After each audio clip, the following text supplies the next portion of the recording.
Bonjour à toutes et bonjour à tous. Au nom du Point, je suis vraiment très heureux de vous présenter dans le cadre sublime, grandiose de l'Opéra, de vous présenter l'invité exceptionnel de cette édition du Livre sur la place, le phénomène de la rentrée littéraire qui s'est spécialement pour vous arraché à son zafou, c'est-à-dire son coussin de méditation, pour venir à Nancy. Donc je vous demande d'applaudir Emmanuel Carrère.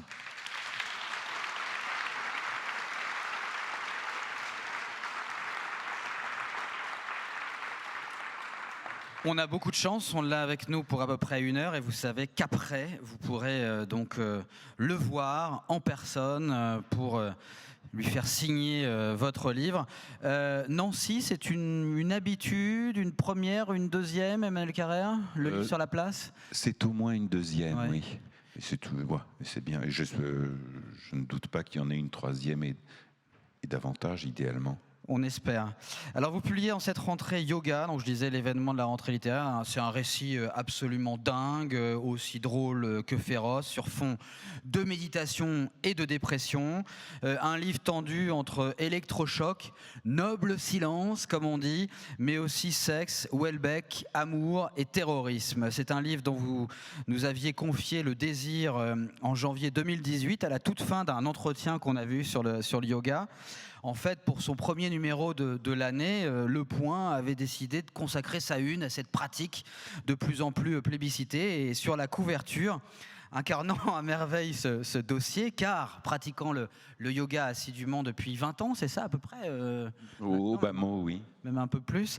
Eh bien, il y avait vous, Emmanuel Carrère, en position du lotus et en exergue une phrase aux airs de mantra, être dans le flux, ne pas nager à contre-courant de la vie. Vous nous aviez confié à la fin, tiens, au fond, pourquoi n'écrirais-je pas un petit livre sur le yoga? Première surprise, 2 ans et quelques mois plus tard, le voici donc ce livre, intitulé sobrement Yoga. Deuxième surprise, pas vraiment petit, puisqu'il fait à peu près 400 pages.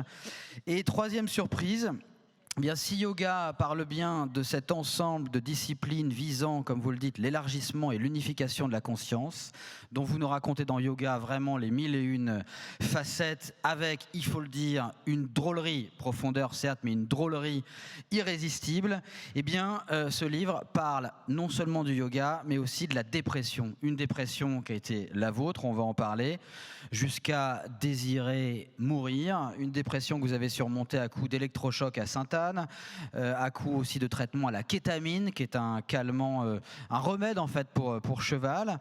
Alors on se dit, en lisant votre livre, Emmanuel Carrère, est-ce que le yoga mènerait à tout, même à l'abîme? Et puis on se dit aussi que la solution, elle est peut-être, et ça fait partie des très très belles pages aussi de ce livre, du côté de l'engagement, au côté de l'autre, c'est-à-dire en l'occurrence des migrants afghans que vous rencontrez dans une île grecque où coule à flot la Mythos, j'adore cette bière absolument délicieuse.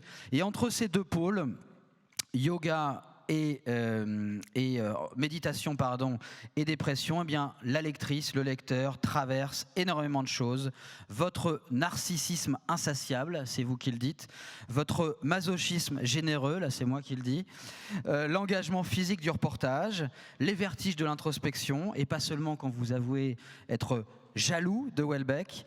Vous traverserez aussi, ou vous avez traversé, si vous l'avez déjà lu, le tragique le plus noir, l'humour tout sourire, la méditation parfois bourrée, le cul parfois illuminé, mais aussi le cru et le cuit, l'agneau quand vous êtes à l'hosto, et le loup quand vous êtes au ski. Ce qui fait que ce livre, Emmanuel Carrère, Yoga, s'impose comme un véritable festin littéraire, une imitation de la vie comme elle va, avec pas mal de montagnes, évidemment chez vous, russes forcément. Alors comme ça, pour commencer, ce livre, il est né de cet échange. Il a totalement changé, mais c'est né là. Quel résumé d'abord, cher Christophe. Il est opportun de dire que vous êtes un peu à l'origine de ce livre, puisque effectivement vous m'aviez interrogé sur le yoga, la méditation, tout ça, et que j'avais été frappé à la fois par le plaisir que j'avais pris à en parler, et puis par le fait que vous, qui êtes quand même un garçon très cultivé, très curieux et tout, vous étiez dans ce domaine pardonnez-moi de le dire, mais d'une ignorance crasse. Ah, total. Et je m'étais dit que... vous voyez, j'étais content d'expliquer des trucs comme ça. Je voyais que ça vous intéressait, même si vous étiez étranger à ça. Ignorant et ouvert. Bien sûr, bien sûr. Ouais. Et je m'étais dit que ça pourrait être intéressant, et plaisant aussi, d'écrire un livre que j'imaginais en effet pas. Vous voyez, d'un format assez modeste, pas une grosse thèse, sur le yoga, sur la méditation, sur toutes ces disciplines dont j'avais une certaine expérience, qui n'est pas du tout une expérience, vous voyez, je n'imaginais pas du tout de proférer une parole de maître, c'était vraiment essayer de dire ce que j'avais retiré d'une expérience d'apprenti au long cours. Alors quand je dis yoga, en fait, je l'entends dans un sens assez large, qui n'est pas seulement la discipline, ce qu'on fait sur un tapis, qui est du hatha yoga, des choses comme ça. J'entends par yoga notamment aussi bien la méditation, les arts martiaux, toutes ces disciplines d'origine orientale qui visent à travers un travail physique, un exercice physique, à produire petit à petit, comme vous le disiez, un élargissement et peut-être une transformation de la conscience. Si vous voulez, c'est vraiment un travail physique qui fait naître quelque chose à l'intérieur de soi.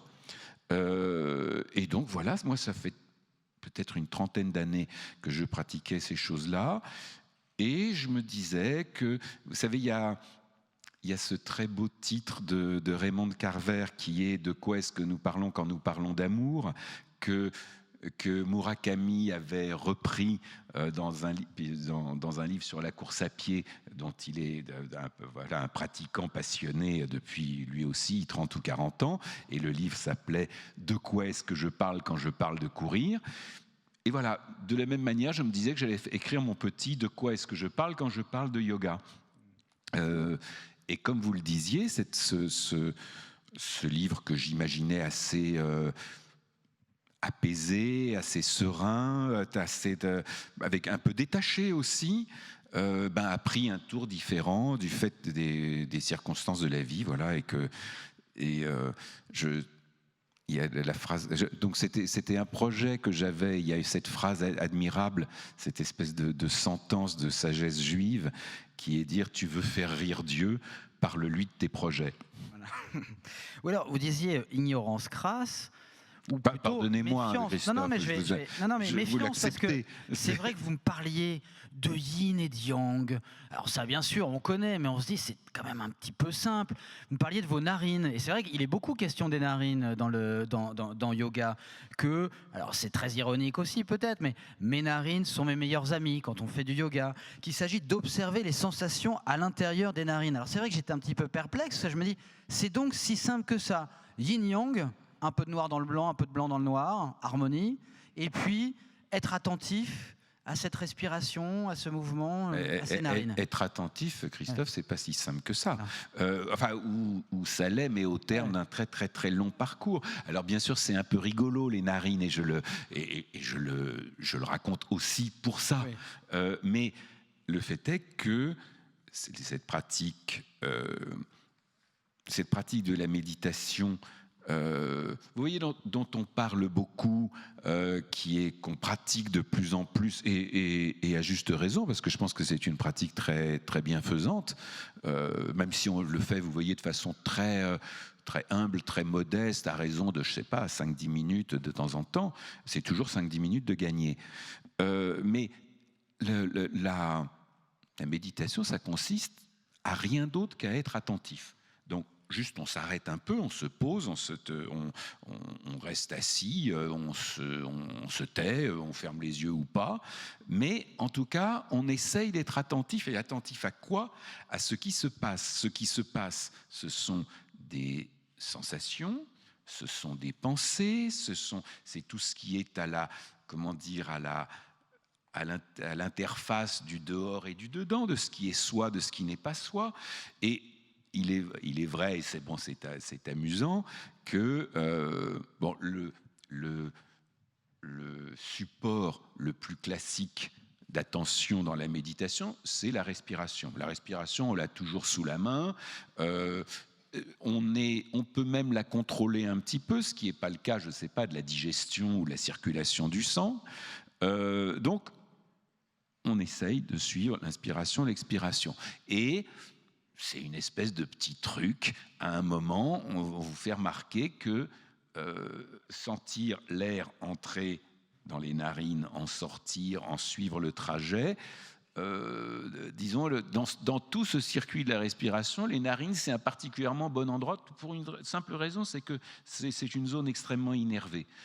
Et donc, voilà, il y a des... Alors, on va le faire. Non, les sensations sont... Allez-y. Allez, on va le faire pendant une minute. Non, mais si vous le faites, si vous prêtez attention au passage de l'air dans vos narines, avec le masque, vous apercevez que on sent plus de choses, quoi, que de. Emmanuel, le yoga avec masque, c'est un petit peu compliqué quand même. Le yoga se pratique avec ce qu'on a.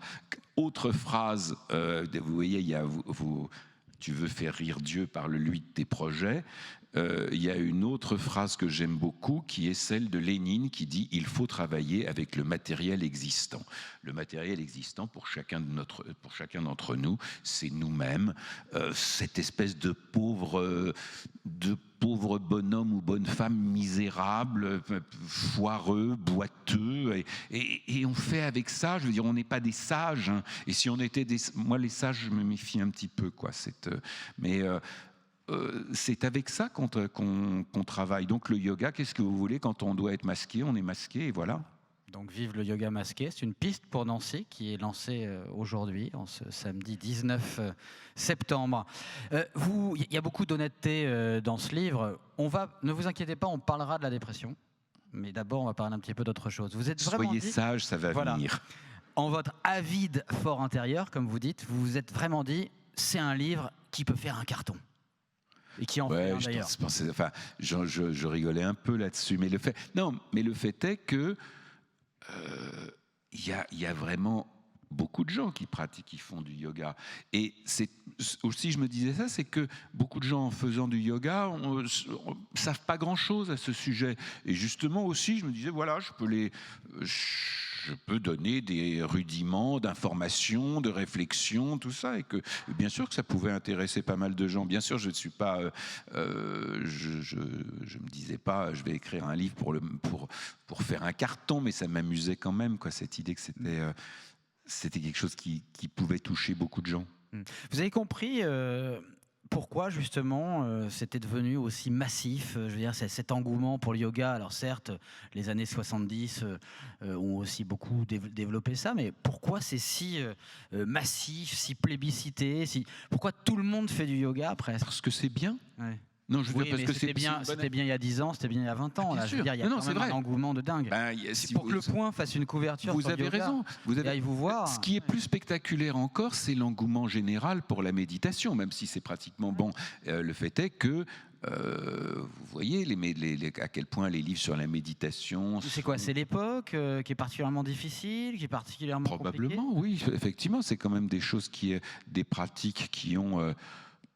oui, un effet vraiment bienfaisant et réel sur le stress, oui, c'est bien sûr. Et c'est... Il y a une mode quand même.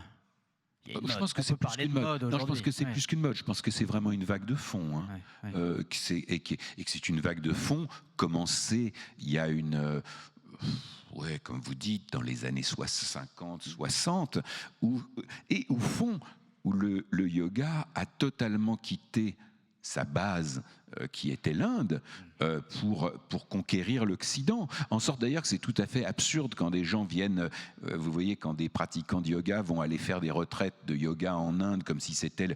Je pense que le yoga est beaucoup, beaucoup mieux pratiqué en Occident qu'en Inde, je veux dire, où en réalité tout le monde s'en fout, où c'est uniquement une pratique. Il y a quelques ashrams célèbres, quand même. Oui, bien sûr, mais c'est quelques ashrams célèbres, si vous voulez, c'est comme la place du Tertre, quoi. C'est des trucs...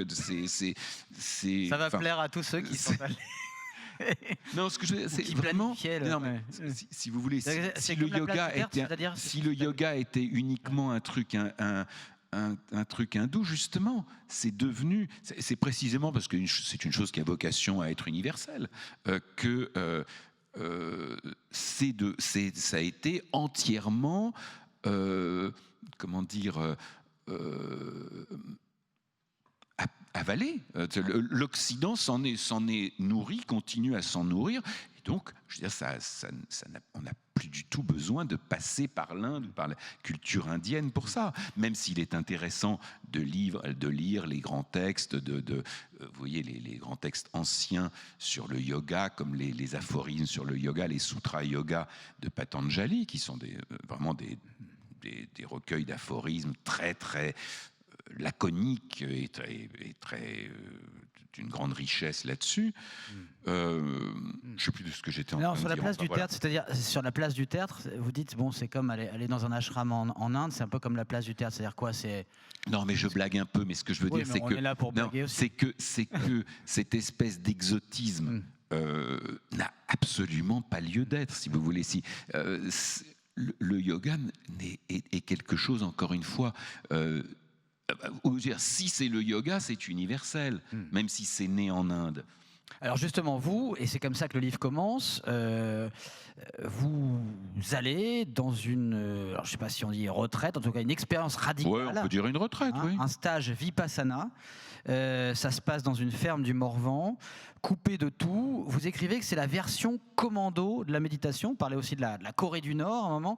Il fallait vraiment, pour commencer ce livre, en passer par là, au fond, par le reportage. Parce que là, alors, c'est un reportage dans lequel vous êtes un gonzo reportage, presque. Vous participez au reportage. Là, il y a un truc un peu compliqué, c'est que... enfin, il y a une ambiguïté ou une ambivalence, c'est que... vous voyez, moi, je pratiquais depuis des années la méditation, mais vous voyez, je ne sais pas, à raison de 20 minutes par jour, quelque chose comme ça, ce qui est très bien. Et je savais qu'il existait ces retraites vraiment, c'est une école de méditation très très d'une grande qualité, cette école Vipassana qui est d'origine birmane, et ils font ces stages qui durent une dizaine de jours à raison de 8 heures par jour. Donc ça n'a rien à voir avec l'expérience quotidienne qu'on peut en avoir, mais c'est intéressant. Voilà, on tente quelque chose, on voit à quoi ça ressemble de faire ça. Donc ça faisait un moment que j'étais tenté de faire ça. Simplement comme quelqu'un qui s'intéresse à la méditation et la pratique, mais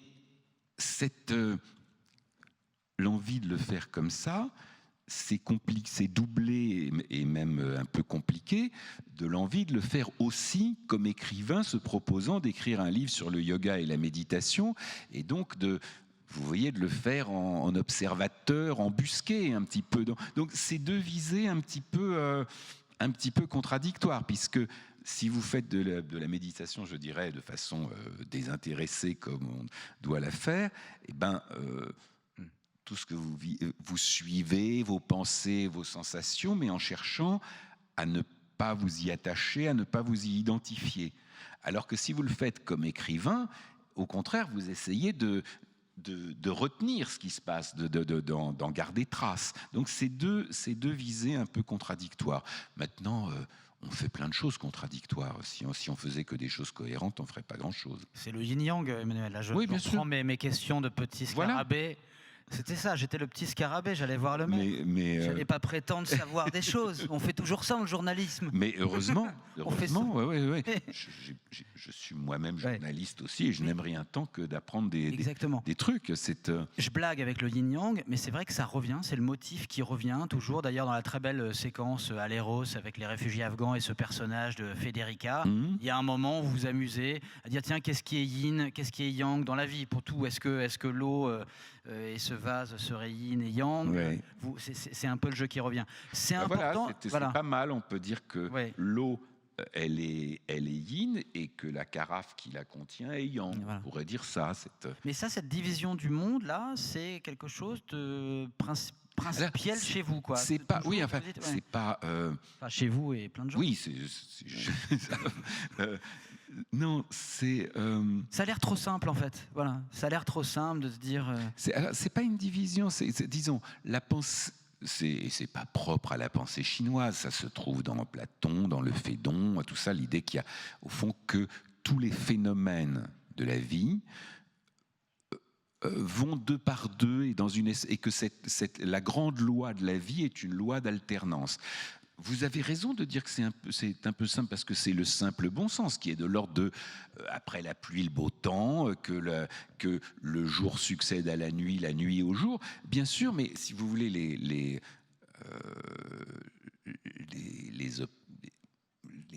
observations les plus justes et les plus profondes sur l'existence, c'est pas forcément des choses. D'ailleurs, si c'était extraordinairement sophistiqué, il y aurait lieu de s'en méfier. Alors que là, au fond, ça. Encore une fois, il s'agit d'identifier une loi centrale de la vie et disons, la civilisation qui a été la plus sensible à ça et dont toute la pensée repose là-dessus est la pensée chinoise. Et la pensée chinoise est une pensée du yin et du yang qui non seulement plutôt que de s'opposer, sont complémentaires. Si vous voulez, si vous prenez l'alternance du jour et de la nuit, on sait que, si vous voulez, ça s'interpénètre, si vous voulez. À un moment, la nuit devient le jour est une nuit en germe, et la pensée chinoise, à partir de là,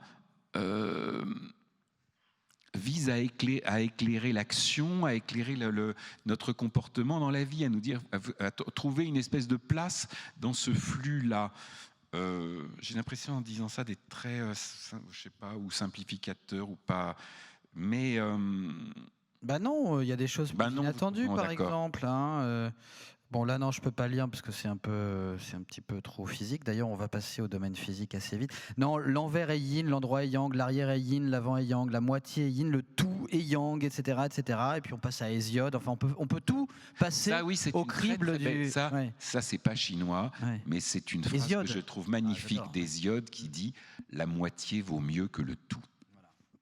J'offre ça à votre réflexion, je trouve que c'est pas mal. Hésiode, c'est la moitié vaut mieux que le tout. La Genèse grecque, quoi, la théorie, l'origine du monde, c'est absolument génial à lire. Alors, dans les phénomènes de la vie dont on parlait tout à l'heure, il y en a un autre qui est très important dans yoga, Emmanuel Carrère, c'est le sexe. C'est qu'il y a une phrase que j'ai adorée dans ce livre, parce que encore une fois, je le dis, ça a l'air comme ça. C'est à la fois docte, profond. D'ailleurs, on parlera tout à l'heure de la profondeur stratégique. J'aime beaucoup cette expression que vous utilisez quand vous parlez du yoga. C'est-à-dire que le yoga nous amène à retrouver une profondeur stratégique. Mais alors, cette phrase que j'adore, c'est la sagesse. À un moment, vous vous demandez dans le livre, la sagesse, est-ce que ce n'est pas un peu trop sage? Le cul, est-ce que c'est pas tout simplement plus vrai? Avez-vous répondu à la question? Alors, quand je dis la sagesse, est-ce que c'est pas un peu trop sage? Ça veut dire presque par définition que je ne parle pas de la vraie sagesse. La vraie sagesse, c'est ce qui est, pour autant que ça existe. Non, ça existe sans doute, mais ça, pour autant qu'on y ait accès, c'est justement quelque chose qui serait vraiment englobant et qui, bien sûr, engloberait le sexe et donnerait sa place au sexe, enfin, qui est la place immense qu'elle a dans notre vie, dans nos pensées, qui colore. Dans la vôtre, Emmanuel, après, chacun n'est pas. Voilà. Vous êtes un être favorisé, je veux dire. Voilà. Vous êtes. Non, mais je veux dire, bien sûr que ça occupe. Je ne sais pas quel temps de cerveau disponible ça occupe, mais enfin, je pense que le pourcentage doit être quand même relativement élevé. Même si variable. Si on est sérieux sur cette question, c'est qu'à un moment, que veut dire cette phrase? C'est qu'il y a la désincarnation, etc. Et à un moment, parce qu'il s'agit toujours ça dans le livre, de revenir à du concret, à la vraie vie, au lieu de partir, de se concentrer un peu moins sur ses narines et un peu plus aux autres. Bien sûr. Non, mais ce que je voulais juste dire, c'est que cette espèce de fuite de la réalité dans quelque chose de désincarné, comme ça, d'évanescent, c'est une caricature de la sagesse. C'est une espèce, voilà, la sagesse, encore une fois, si elle existe, c'est quelque chose de profondément incarné. Et justement, c'est une force. Enfin, c'est la beauté et la richesse de pratiques comme le yoga, c'est que on atteint à la sagesse par le corps. C'est par vraiment l'enracinement dans le corps. Et il n'y a aucune raison que la sexualité soit quelque chose qu'on écarte, qu'on mette sous le tapis, quoi.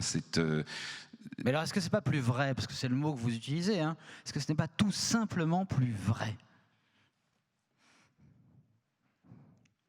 Que la sagesse bidon, oui, bien sûr. Mais Sur l'écriture, il y a beaucoup, c'est vrai, d'ailleurs avec Houellebecq, hein, dont on dira un mot, etc. Et heureusement, pas que vous, hein, heureusement, mais ça se perd aussi, cette tradition d'écrire aussi autour du sexe. C'est vrai qu'il y a toujours, même dans Le Royaume, qui était un livre sur les premiers chrétiens, il y avait quelques scènes aussi très très belles, enfin belles d'ailleurs, il n'est pas question que ce soit beau ou pas beau, enfin très fortes, très puissantes. Littérairement, qu'est-ce qui explique aussi que vous continuez à écrire quand beaucoup de gens d'ailleurs considèrent que, pas que ce soit dangereux, mais peut-être inélégant, impoli, vous continuez à écrire sur cette réalité absolument essentielle qui est l'amour, le sexe? Vous avez l'impression qu'il y a un reflux? Bon, dans l'époque, bah oui, et puis aux États-Unis, de moins en moins. Vous avez les sensitivity readers qui passent et qui enlèvent des choses qui pourraient choquer ou offenser. Ah oui, non, je suis très, très sérieux là-dessus. Je pense que dans 30 ans, yoga est totalement caviardé. C'est à craindre, c'est à craindre. Non, mais écrire sur cette expérience-là. Alors, je peux vous dire deux choses. La première, c'est que, après tout, j'essaye, et je pense n'être pas le seul, d'écrire sur ce que je sais de l'expérience humaine, enfin à travers la mienne. Et que, encore une fois, le sexe, c'est quand même, ça a une place très très importante dans l'expérience humaine. Il est vrai que bizarrement, c'est comme si on était mal à l'aise avec ça, qu'on pouvait parler d'un tas de choses, mais que ça... vous savez, il y a une phrase de Montaigne là-dessus qui dit tout. Montaigne disait qu'est-ce qu'a fait aux hommes la chose génitale si naturelle, si nécessaire, si juste, qu'on en puisse parler sans vergogne, c'est-à-dire sans honte. Cette espèce de honte continue à me paraître inexplicable, et donc je ne vois aucune... Alors, c'est pas seulement que je ne vois aucun problème à parler du sexe, c'est que par ailleurs, j'aime ça. Je veux dire, j'ai plaisir à écrire des scènes de sexe. J'aime bien ça. J'aime en lire, j'aime en écrire, j'aime même regarder des films porno. La représentation Vous avez écrit d'ailleurs sur ça, même dans Le Royaume. Oui. La représentation du sexe, c'est quelque chose pour quoi j'ai vraiment du goût. Et de l'intérêt, enfin je sais.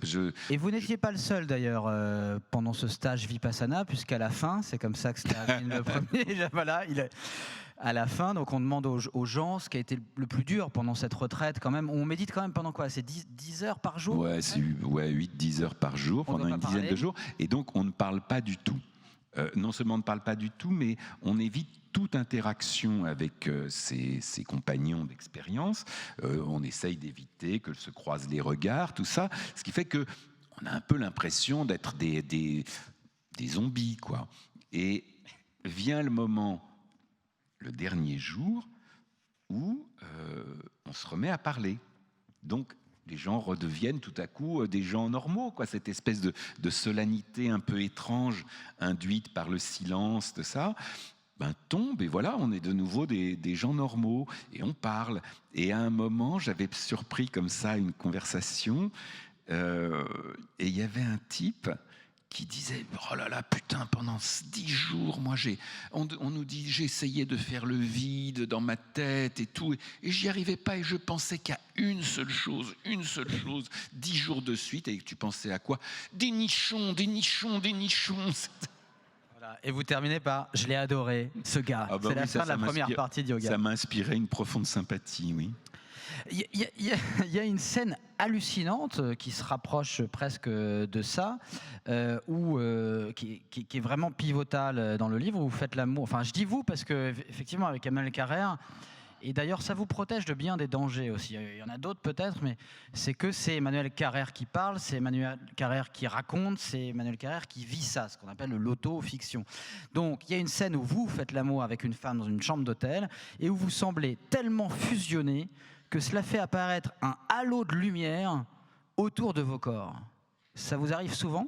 Ah non, ça m'est arrivé une fois dans ma vie, mais donc cela m'est arrivé. Et bien sûr, on peut se dire que c'est une illusion, mais quand c'est une illusion partagée, que cette espèce de lumière, effectivement, faisait penser à ce que décrivent les gens qui ont connu une near-death experience, comme on dit. Oui, c'était une expérience très, très singulière, très exceptionnelle. Et non, exceptionnelle, en effet, j'ai connu ça qu'une fois dans ma vie, mais une fois dans une vie, c'est déjà beaucoup. Et donc, ouais, j'étais heureux de la rapporter. Là, il y a des gens qui vont se dire, mais moi non, et tout. Comment, voilà. Voilà. Oui, j'en sais. J'aimerais tellement. C'est un passage important qui résout en partie la question dont on parlait tout à l'heure, c'est-à-dire est-ce que la sagesse n'est pas trop sage et le cul n'est pas plus vrai. Au fond, là, il y a les deux dans cette expérience, parce qu'on sent que c'est au-delà du corps, que c'est le yin-yang total. Bien quoi. sûr, Là, on bien a sûr, tout fusionné. Et c'est une expérience qui avait à voir aussi avec le yoga. Oui, c'est ça. Oui, parce qu'elle du reste, elle avait eu lieu avec une femme inconnue, et qui est en fait restée, mais que j'avais rencontrée lors d'un stage de yoga. Donc il est probable que cette étreinte si forte était très colorée par la pratique du yoga, oui. Alors là, c'est le côté pub pour le yoga, mais il y a un côté anti-pub pour le yoga. C'est évidemment la dépression, même si c'est pas lié totalement au yoga, mais bon.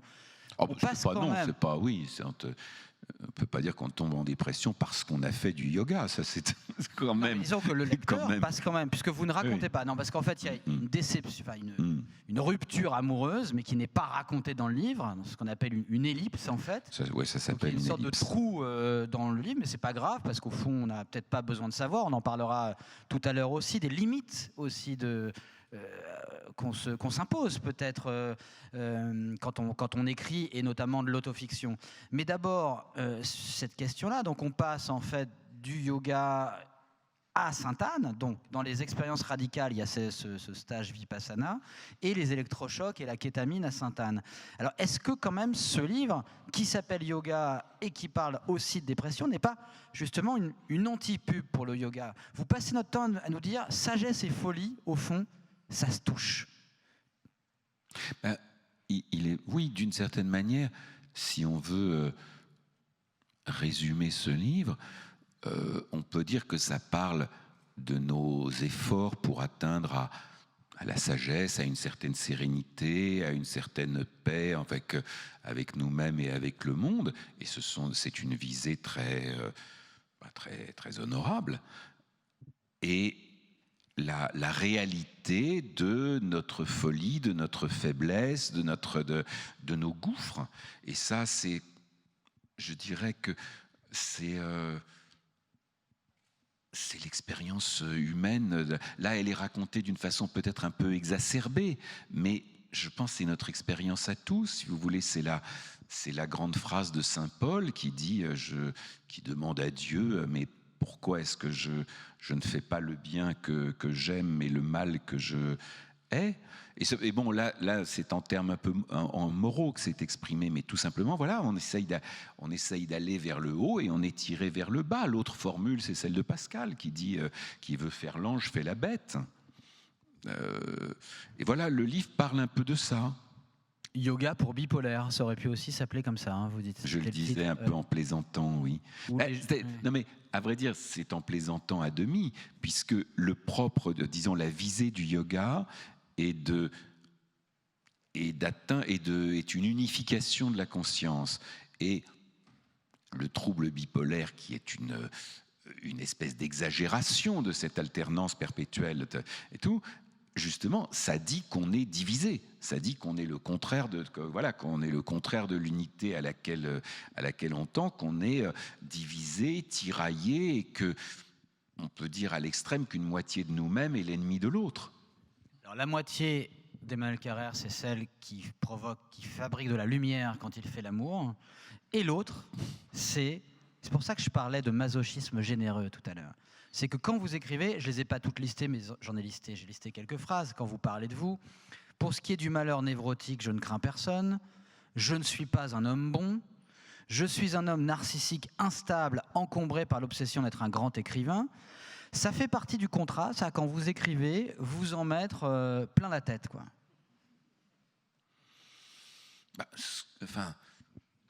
je pense que chacun d'entre nous peut dire pas forcément ces choses-là, chacun a les siennes, mais si on s'examine, je pense qu'on a tous, chacun à son propre service, des choses aussi peu, c'est pas aussi peu aimables, aussi peu honorables, dont on n'est pas, je veux dire, qui sont ceux avec quoi on est obligé de se débrouiller, ce qu'on est obligé de se coltiner, et c'est pas du masochisme de les noter, c'est d'abord c'est une lucidité qui peut être utile, mais pas seulement à soi, il me semble aussi à autrui. Je pense que ça fait jamais de mal d'expliquer aux autres à quel point on est soi-même misérable, puisqu'on l'est tous.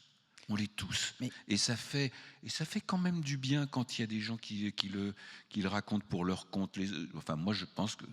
Ça fait du bien à vous ou aux autres, ou aux lecteurs? Ah non, j'espère que ça en fait aux autres, que les autres se disent « Ah ben, lui aussi qu'on en est tous là. » Je veux dire, je vois pas qui échapperait à ça. Je veux dire, il y a des gens qui donnent comme ça une impression de sérénité, de réussite, d'invulnérabilité. Je n'y crois pas. Je cite à un moment, c'est ma troisième, enfin, il y a plusieurs belles phrases que j'en ai déjà cité plusieurs. Il y en a une magnifique, c'est André Malraux qui, à un moment, rencontrant un vieux prêtre très âgé qui donc avait passé Malraux était curieux, se disait, au fond, cet homme a passé 50 ans à écouter des gens en confession. Donc, il doit en savoir un bout sur l'humanité. Et il lui disait, qu'est-ce que vous avez appris en 50 ans de confession? Et le vieux prêtre lui a répondu 2 choses. La première, c'est que les gens sont beaucoup plus malheureux qu'on croit. Et la deuxième, c'est qu'il n'y a pas de grandes personnes. Et je pense que c'est une des choses les plus vraies qu'on puisse dire sur les hommes. Est-ce que c'est pas ça l'avantage aussi de l'autofiction sur d'autres genres? C'est-à-dire que vous pouvez, et c'est vrai que c'est souvent comme ça dans vos livres, parsemer le livre d'histoires, par exemple, de paraboles. Il y a l'histoire qui se passe au monastère ou ailleurs, de phrases que vous aimez. C'est-à-dire que c'est vrai qu'on pourrait lire Emmanuel Carrère, il y a vos phrases à vous, et puis il y a cette phrase qui est absolument magnifique du petit garçon qui écrit à sa mère en camp de concentration. Et d'ailleurs, pendant les purges de 1936 en Union soviétique, et c'est vraiment entre un enfant et un adolescent qui est séparé de sa famille, tout ça, et qui écrit cette fois encore, je ne suis pas mort, je continue à ne pas mourir. Voilà, c'est une phrase absolument magnifique. Mais d'écrire comme ça, c'est comme ça aussi que vous considérez la littérature, les livres, c'est-à-dire comme un endroit aussi où on met aussi les phrases des autres qui nous plaisent, en les créditant à chaque fois. Oui, bien sûr. Il y a des gens qui prennent les phrases des autres qui leur plaisent, mais sans dire que c'est pas sous leur plume qu'elles sont nées. Emmanuel Carrère, lui, crédite toujours. Non, mais j'aime bien qu'un livre soit accueillant, qui puisse contenir beaucoup de choses, et même qui puisse contenir des choses qui, a priori, n'auraient pas de raison de se retrouver sous la même couverture. Parce que tout simplement, encore une fois, ça essaye de ressembler un peu, au fond d'un livre comme ça, les livres comme ça essaye de dire quelque chose, encore une fois, de l'expérience humaine à travers la mienne, et l'expérience humaine, elle est faite de choses très très disparates, et plus on peut en accueillir, les faire entrer ensemble, au fond, comme ça se passe habituellement dans notre conscience, plus on touche, je pense ou j'espère, à une certaine vérité, quoi. On parlait de mise à nu tout à l'heure, mais on en parlera une autre fois, parce qu'il y a le côté aussi, l'empreinte chrétienne que vous avez peut-être gardée aussi en vous, qui vous fait dire un peu, parce que Saint-Augustin, les confessions, c'est ça, c'est je suis misérable, je suis nul, je pleure, je ne mérite même pas mes larmes, etc. etc. La mise à nu dans Yoga, elle va extrêmement loin. Vous décrivez ce qu'on appelle l'électroconvulsothérapie, autrement dit les électrochocs, la morphine, et comment elle perturbe vos intestins. La bite écaillée par l'herpès quand vous êtes vraiment dans ça vous a plu, hein. Ah bah ça m'a marqué. Plus. Alors pardon, je peux pas dire plus. Autant je peux confesser mon ignorance, mais non, je peux pas dire que ça m'a plu, mais ça m'a marqué. Bah, l'image est forte, convenez-en, Emmanuel Carrère. Les prises de kétamine, donc ancien médicament pour cheval, qui est utilisé visiblement à Sainte-Anne. Dans les rave parties aussi, on utilise beaucoup de kétamine. C'est un truc pour faire planer les ados, oui. Voilà. Et donc tous les états erratiques, et au-delà d'ailleurs de l'erratique, dans lequel vous met ce traitement. Et vous avouez même, alors là c'est peut-être l'aveu le plus terrible. Alors il y a Je suis jaloux de Houellebecq, mais il y en a un autre. Il y a J'écris mes livres en tapant sur mon clavier avec un seul doigt. Alors là c'est vrai. Alors là, c'est vraiment pas un aveu difficile. Il n'y a vraiment rien de déshonorant à dire. Voilà. Mais c'est l'aveu que vous faites d'ailleurs, et c'est un beau moment aussi pour parler de votre éditeur, Paul Oczachowski-Lawrence, qui n'est plus de ce monde, qui est dans un autre. Peut-être puis-je le raconter là, bien sûr. Si vous voulez. Je publie mes livres depuis 35 ans dans cette maison d'édition POL, dont le fondateur Paul Oczachowski-Lawrence, qui était non seulement mon éditeur, mais un de mes amis les plus chers, encore une fois. On a fait nos vies ensemble professionnellement, est mort il y a 2 ans. Et ça a été pour moi, c'est toujours pour moi, comme pour tous les auteurs de la maison, vraiment un deuil, quoi. Il y a un nouvel éditeur qui est vraiment un très bon éditeur, un ami, tout ça, mais voilà. Paul est pour moi irremplaçable, quoi. En fait, je me suis retrouvé à évoquer sa mémoire à travers le fait que la dernière fois où on s'est trouvés ensemble, c'était dans une foire du livre au Mexique, et à un moment où, dans le hall de l'hôtel, où j'étais en train de répondre sur ma tablette, de répondre à un mail, Paul s'est approché de moi et a été stupéfait de voir que je tapais avec un doigt. Et encore une fois, ça faisait 35 ans qu'on se connaissait. Et là, il me dit, mais attends, tu as écrit 14 livres, plus je ne sais pas combien de scénarios, plus je ne sais pas combien d'articles, avec un doigt. Je dis, bah oui, ça m'a jamais... Mais c'est pas possible, ça. Il faut que tu apprennes à taper. Tu prends une méthode, en 2 mois, tu sauras taper. Et puis tu gagneras beaucoup de temps. Mais je m'en fous de gagner du temps, on n'écrit pas des livres pour gagner du temps. Paul me dit, et là ensuite Paul me dit, qui a compris que l'argument gagner du temps n'avait pas grande valeur, et me dit, mais non, il y a autre chose. C'est cet acte de taper sur un clavier des lettres, des mots, des phrases, des paragraphes, des pages, des chapitres, voilà tout ça. C'est l'acte le plus important de ta vie. Si tu en modifies les conditions, ça va changer quelque chose, forcément. Il va y avoir une espèce de changement de logiciel. Si tu te mets à écrire avec tes 10 doigts, tu ne vas pas écrire pareil. J'en ai conclu qu'il pensait que je pourrais écrire 10 fois mieux et que par conséquent, j'écrivais 10 fois moins bien que je n'aurais pu le faire si je m'étais un peu cassé la tête à apprendre à taper. Et bon, c'était un peu une blague. Paul est mort et à la fin je sais pas, 1 an plus tard, j'ai fait ce qu'il m'avait conseillé. J'ai pris la méthode qu'il avait même cherchée sur Internet, sur son téléphone, et j'ai appris à taper à taper avec 10 doigts. En réalité, avec 8. C'est un peu dit. Donc yoga était écrit avec cette méthode. Voilà. C'est le premier. C'est le premier sans Paul. Ouais. Et avec 8 doigts. Voilà. Alors, je pense qu'en réalité, taper avec 8 doigts n'a pas changé grand-chose. Voilà. Sans Paul, je ne sais pas ce que ça change, mais c'est important. Et vous avez vraiment demandé qu'on vous euthanasie à Sainte-Anne Il y a eu un moment, effectivement, très, très, très bizarre. Enfin, d'abord, moi, je n'en ai aucun souvenir, mais disons que le compte-rendu, ce qu'on m'en a dit après, oui, effectivement, un état si mauvais que j'avais demandé, en me disant, aidez-moi à mourir, quoi, voilà. Parce que vous voyez, c'est un peu embarrassant de raconter. Je veux dire, on peut le raconter dans un livre, c'est beaucoup plus difficile de le raconter dans une... on peut le raconter dans un livre.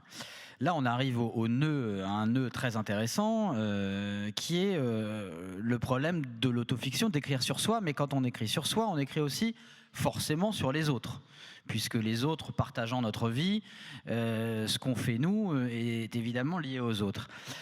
Vous dites dans le livre, vous l'avez d'ailleurs déjà dit, la littérature est le lieu où l'on ne ment pas. C'est l'impératif absolu, tout le reste est accessoire.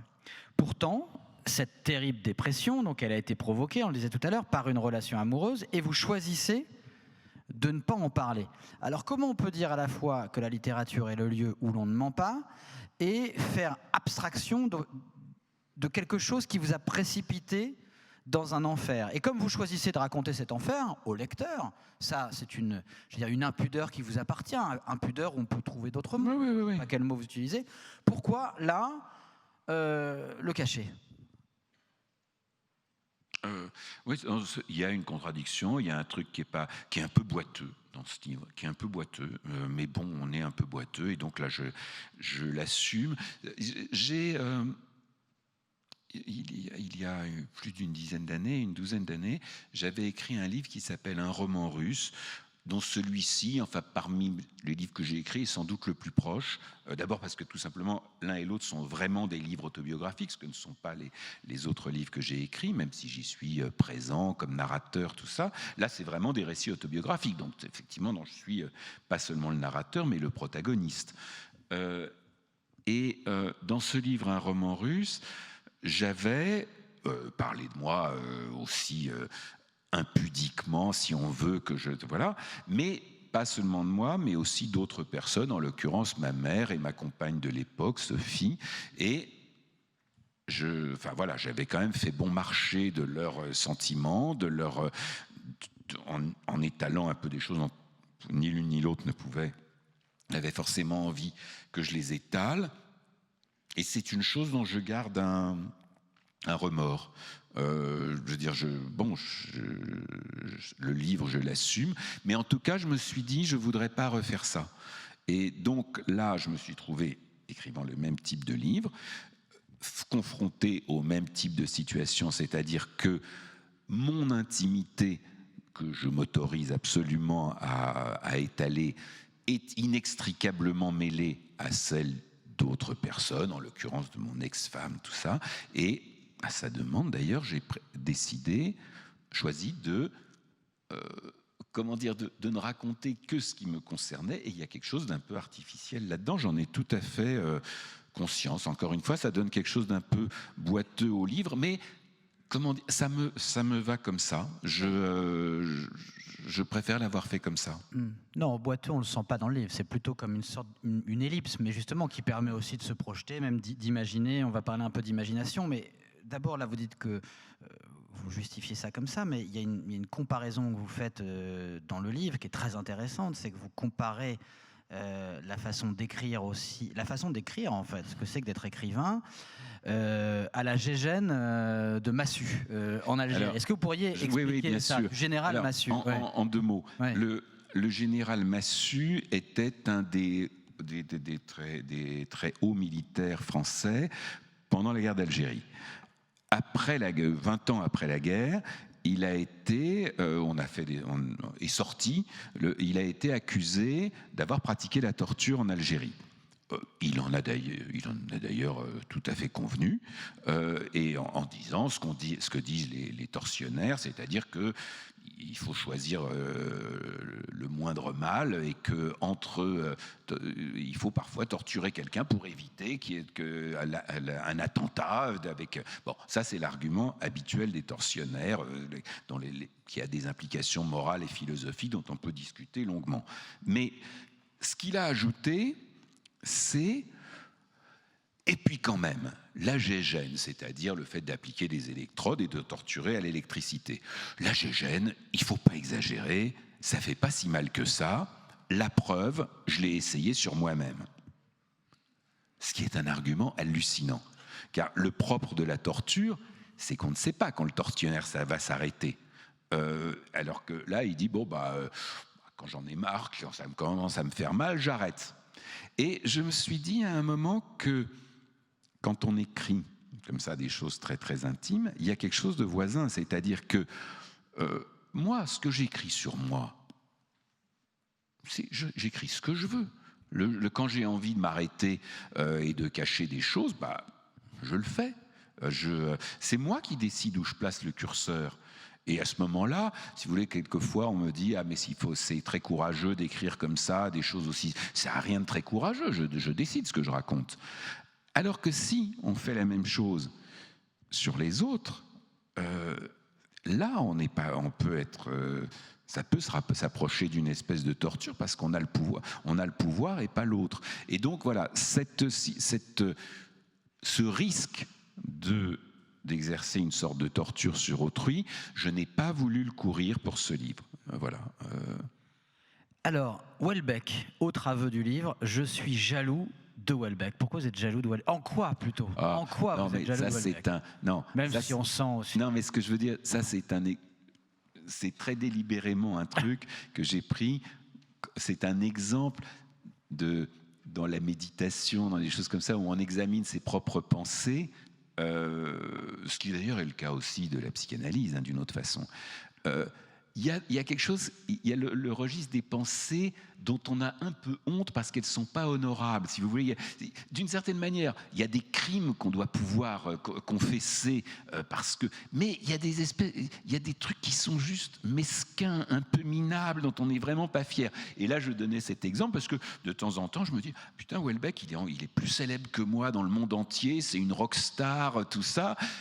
Là, ce sentiment à l'égard de Houellebecq ne m'occupe pas beaucoup, mais juste à un moment, voilà, je notais ça parce que c'est typiquement le genre de choses qu'on n'avoue pas normalement parce que c'est vraiment un peu minable. Ouais, mais jaloux finalement de son statut de rockstar ou jaloux aussi de ses capacités d'écrivain aussi, même si ce que vous faites est très différent?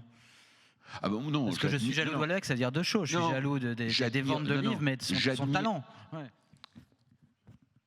Non, j'admire Houellebecq et son... pour des qualités de romancier qu'il a et qui ne sont pas les miennes, mais que je ne juge pas supérieures aux miennes. C'est autre chose. Je pense que Houellebecq, il a vraiment une vision historique du moment qu'on traverse qui est très impressionnante et à laquelle moi je prétends pas du tout. Je pense que je fais des choses... très intéressante sur un autre terrain, mais ça effectivement, mais là c'est pas de la jalousie, c'est de l'admiration, c'est autre chose. Vous m'avez dit quand on s'est vu pour cet entretien aussi, en ce moment j'ai pas d'imagination. Vous avez fait des romans aussi, j'allais dire des romans fictifs, je sais pas comment. Enfin, vous êtes passé à autre chose, d'ailleurs avec une grande diversité, parce que Limonov n'est pas comme un roman russe ou yoga. Pensez-vous d'ailleurs que l'autofiction est aujourd'hui, dans l'époque dans laquelle on vit, le genre roi? Pourquoi je dis ça? Parce que j'ai l'impression parfois que quand on fait de la fiction, on peut être amené à se dire... Oui, mais les gens vivent tellement dans une époque où tout doit être validé par le sceau de l'expérience vécue, etc., qu'au fond, la fiction perd du terrain. Et en même temps, on voit que les romans d'imagination se portent bien, que les lecteurs, les lectrices veulent toujours en acheter. Mais pour vous, ce genre auquel vous êtes arrivé aujourd'hui, parce que vous avez délaissé le roman... pur, je ne sais pas comment, disons le roman d'imagination. La fiction. De fiction. Voilà, mais vous faites de l'autofiction. Il y a une part de fiction dans cette autofiction aussi. Donc on ne s'en sort pas. Mais je veux dire, ce roman, disons, de confession à la Saint-Augustin ou Rousseau ou Nosgard, qui est un autre exemple encore, est-ce pour vous le genre roi? Ah non, pas du tout. Il y a des gens qui disent que le roman est mort, par exemple. Oui, par exemple, moi ça je ne le pense pas du tout. Je ne pense pas que le fait que je n'en écrive pas signifie la mort du roman. Voilà, non, moi personnellement je suis un lecteur de romans. Je pense que le roman, précisément parce que c'est un genre complètement hybride, est impur, est un genre increvable, que ça risque de continuer longtemps, le roman. Alors, pas forcément au sens, vous voyez, du roman du 19e, ou des choses comme ça, de la même manière qu'on n'écrit plus de tragédies classiques en 5 actes, sans doute moins de sonnets, ce sont des formes, voilà, qui ont... Mais le roman, dans ce sens large, dont a si bien parlé Kundera, tout ça, je pense que c'est increvable, et moi, j'aime ça. donc je ne pense pas du tout que ce que les anglo-saxons appellent la non-fiction novel soit un genre roi. Il se trouve que c'est le genre que je pratique. Maintenant, il s'est passé un truc avec ce livre-là. C'est qu'il y a eu un petit retour de la fiction que je n'avais pas du tout vu arriver et qui est encore passé par cette histoire de... Il y a un personnage qui apparaît dans la dernière partie du livre, qui est une femme qui est... Federica. Voilà, qui travaille dans l'humanitaire, qui donc donne des cours, faisait un atelier d'écriture pour de jeunes migrants dans l'île de Léros, et voilà, je me suis un peu associé à elle pendant quelques semaines. On a travaillé ensemble avec ces jeunes migrants. C'est une femme pour qui j'ai vraiment beaucoup de sympathie. Mais quand ensuite j'ai commencé à écrire sur elle, je me suis éloigné. Et puis j'ai changé son nom. Et il se passe un truc, c'est que quand on change le nom, on rentre dans la fiction. Je pense que vous voyez, au cinéma, en principe, il y a une différence entre le documentaire et la fiction. On peut toujours dire que la frontière est très poreuse, tout ça, mais il y a tout de même un critère qui distingue le documentaire de la fiction, c'est que dans une fiction, c'est des acteurs. Dans un documentaire, c'est les vrais personnages qui, dans d'autres cas, seraient joués par des acteurs. Je me suis souvent demandé ce qui serait l'équivalent en littérature, et je pense que c'est le nom propre. Je pense que le nom propre est quelque chose de décisif. Et qu'à partir du moment où j'ai changé le nom de ce personnage, d'autres choses, là, porte ouverte, et on rentre dans la fiction. Le nom ou le prénom, le simple prénom, par exemple. Voilà. Ouais, ça, ouais. Et je me suis aperçu d'une chose, c'est que c'est comme si cette fiction, vous voyez, cette porte s'était entrouverte subrepticement, et je me suis aperçu que j'avais un énorme plaisir à fictionner, que je croyais avoir disparu au profit d'autres plaisirs.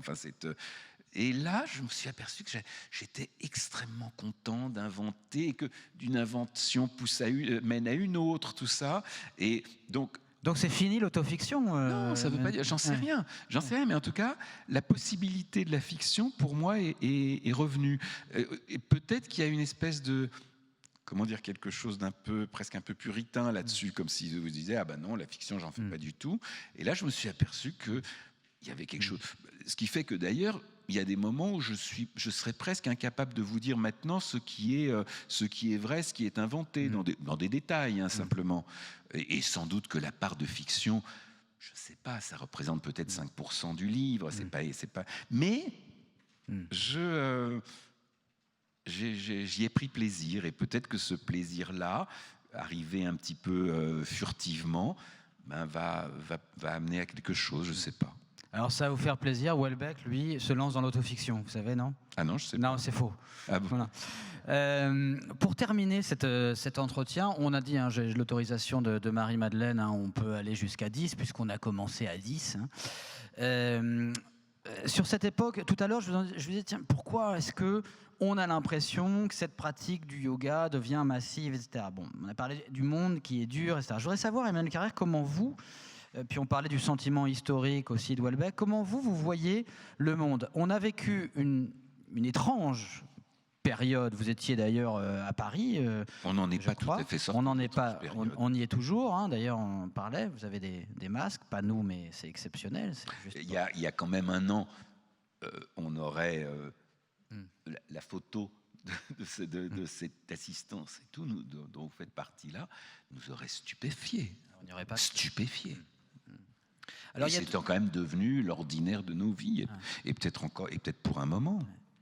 Alors il y a deux pensées, enfin il y en a plusieurs, mais disons qu'il y a deux pôles. Quand on a interrogé, par exemple, Edgar Morin, la pensée Edgar Morin, c'est le côté, en fait c'est bien ce ralentissement, ce changement, ça nous oblige à réfléchir, de tout cela va naître un nouveau monde, beaucoup plus équitable, beaucoup plus, etc. etc. En gros, la vision bonne, quoi. On aimerait que ça soit vrai, oui. Puis il y a celle de Houellebecq ou d'autres aussi...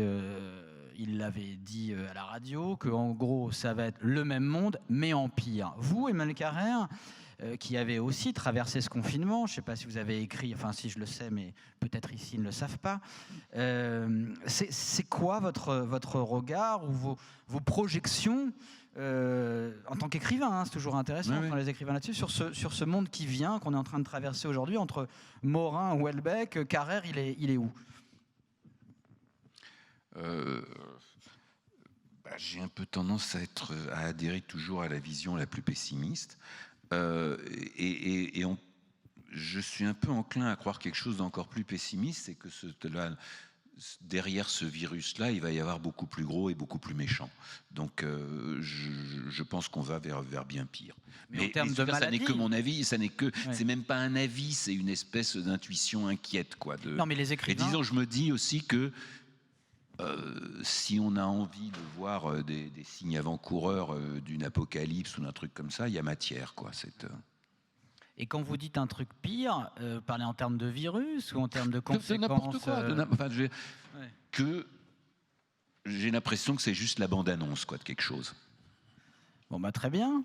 Ouais, on va terminer dans la bonne humeur. Alors, je ne sais pas si dans la bonne humeur, j'avais une question à vous poser. Vous parlez énormément dans le livre de deux auteurs qu'il faut lire aussi, c'est George Orwell, alors que l'époque cite à toutes les sauces, de Revel. À juste raison, oui. Et à juste raison, et Revel aussi. Et vous les citez pour épingler ce que vous appelez l'obscénité des intellectuels de gauche. Qu'est-ce que vous leur reprochez? Oh ben non, c'est un truc, c'est simple, c'est quelque chose que phrase, hein, l'obscénité. Oui, voilà. Tout à fait. Non, mais c'est des trucs absolument que dénonçaient Orwell et aussi Revel. Disons, c'est la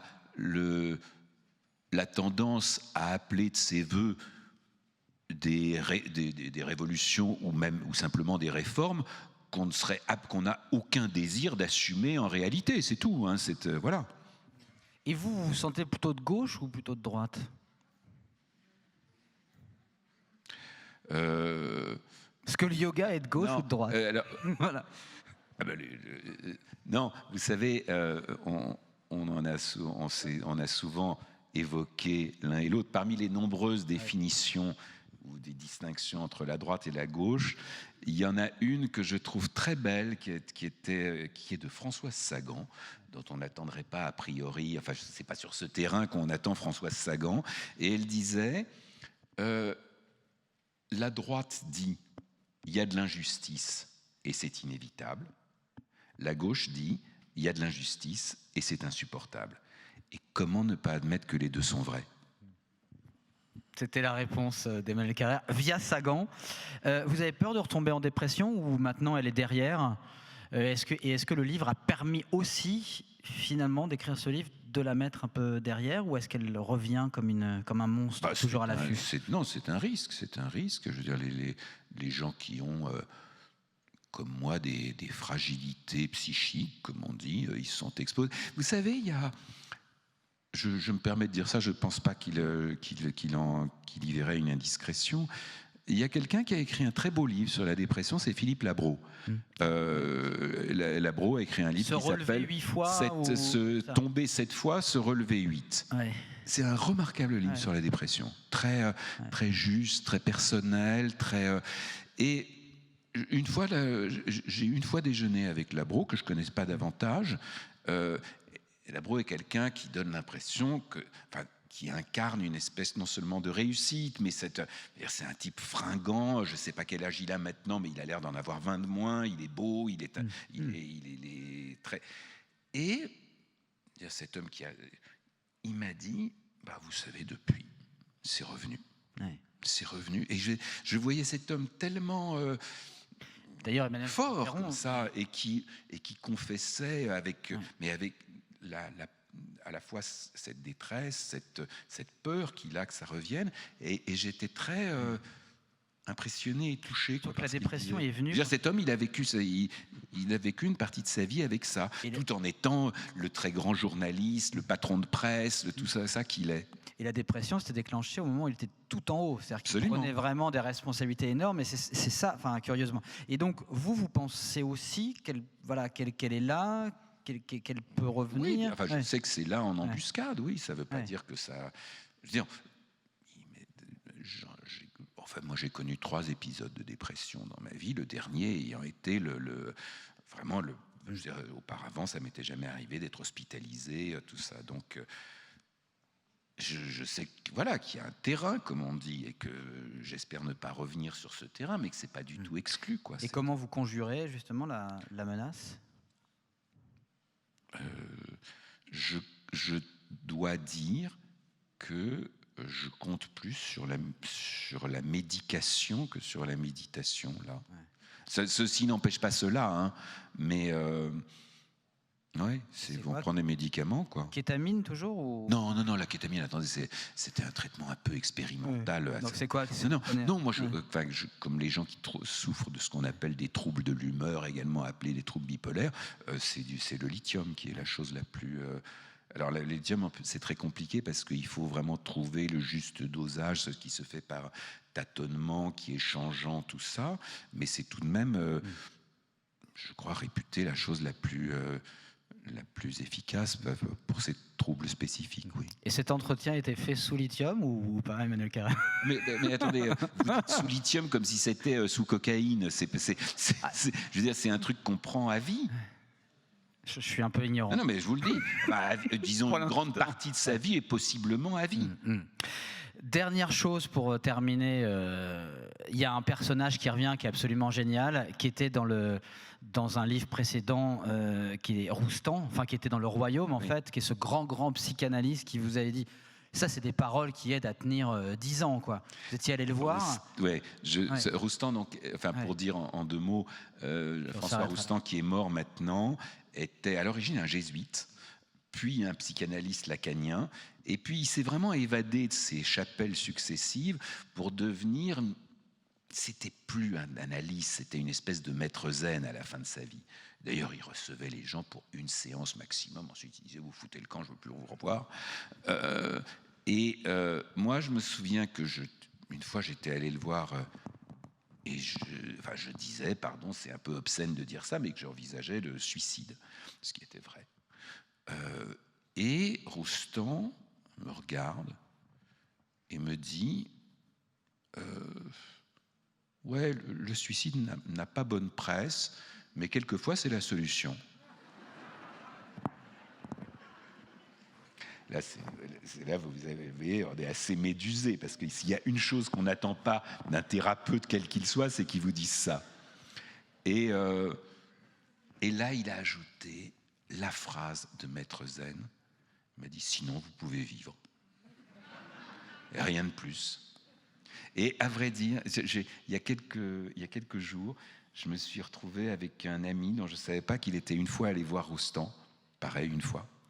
Et il m'a rapporté ce que lui avait dit Roustan, mon ami dévidait sa plainte, comme on fait en pareil cas. Et puis à un moment, Roustan arrête et lui dit « bouclez-la ». C'est tout ce qu'il lui a dit. Et ça a été opératoire. C'est vraiment un truc de maître zen, ça. C'est pas un truc d'analyste. Analyste, ça vous dit jamais bouclez-la. Et lui, il y a une espèce de façon de couper le circuit, quoi, de la plainte, de la parole en boucle, tout ça. Bouclez-la. Pour terminer, Emmanuel, est-ce que vous accepteriez de lire juste ces quelques lignes, c'est Roustan, justement, a commencé à C'était un duel. Et donc, c'est la dernière... Ah non, je ne peux pas commencer à C'était un duel. Je commence quelques lignes plus tôt. Nous sommes restés silencieux, peut-être 5 minutes. C'est très long, 5 minutes. Il me regardait calmement, sans me lâcher, presque sans ciller, mais sans intensité excessive. Sous son regard, je me suis rappelé quelque chose que raconte dans ses mémoires Albert Speer, l'architecte du Troisième Reich, et que je n'ai lu nulle part ailleurs. Hitler s'adonnait très souvent, et dans les circonstances les plus variées, au jeu enfantin de fixer les gens jusqu'à les obliger à baisser les yeux. C'était un duel cruel et dangereux, qu'il gagnait évidemment toujours, car personne n'osait lui résister, mais il ne fallait pas non plus, en cédant trop vite, abréger son plaisir. La façon dont Roustan plongeait ses yeux bleus dans les vôtres, son immobilité dense et minérale, c'était exactement le contraire. Pas de défi, Pas de conflit, pas de tension, pas de compétition. Je sentais des ondes de calme profond émaner de lui. Pour finir, il m'a dit « Ce que vous vivez est horrible. Très bien. Vivez-le. Adhérez-y. Ne soyez plus que cette horreur. Si vous devez en mourir, vous en mourrez. Ne cherchez ni raison ni moyen d'en sortir. Ne faites rien. Laissez tomber. C'est la seule condition pour qu'un changement puisse advenir. » Autrement dit, méditez, car c'est ça la méditation. C'est bien ce que vous avez choisi comme chute, Christophe. Merci Emmanuel Carrère. Ben oui, c'est bien. Merci. Et yoga, c'est vachement bien. Voilà. Donc maintenant, vous pouvez retrouver Emmanuel Carrère. Et merci, voilà, merci encore une fois au Livre sur la Place de permettre ces rencontres. Voilà. Énergique, drôle, profond. Bravo.